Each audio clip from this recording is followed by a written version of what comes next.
Бүгдээр нь Хятад улсын зүүн хойд хэсэгт орших Шинжэн хот нохой болон муурын махыг хүнсэнд хэрэглэхийг хориглосон Хятад улсын анхны хот боллоо.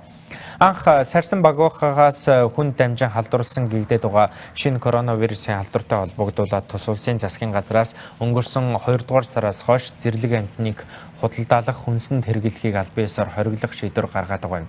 Тэгвэл Шинжэн хотын захиргаанаас тус хуулийг улам чангатгах арга хэмжээ авч гэрийн тижээвэр амьтад буюу нохой, муурны махыг хүнсэнд хэрэглэхийг хориглосон 5 дугаар сарын 1-ээс хүчин төгөлдөр хэрэгжиж эхэлнэ гэж албаныхан мэдэгджээ.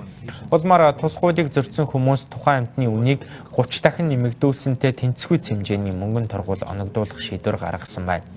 Хэдийгээр Хятад улсын иргэдийн дийлэнх нь тижээвэр болон бусад зэрлэг амьтны махыг хүнсэндээ огт хэрэглэдэггүй гэсэн хариултыг өгсөн ч олон улсын хүмүүнлэгийн нийгэмлэгийн мэдээлснээр Аз Тэвд жилд дунджаар 30 сая нохой хүнсэнд хэрэглэгддэг гэсэн тооцоо гарсан байна. Хэдийгээр бүгд Хятад улсын засгийн газраас сүүлийн үед зэрлэг ан амьтны худалдааг зогсоох тал дээр хатуу арга хэмжээнүүдийг авч эхэлсэн боловч зэрлэг ан амьтны худалдаа нь уламжлалт, эм тан, хувцас, хэрэглэл, гоё чимэглэлийн шугамар иргэдийнх нь хэрэглээнд гүнзгий нэвтэрсэн учраас энэ төрлийн худалдааг зогсооход амаргүй байна гэдгийг шинжээчид мэдээлсэн байна.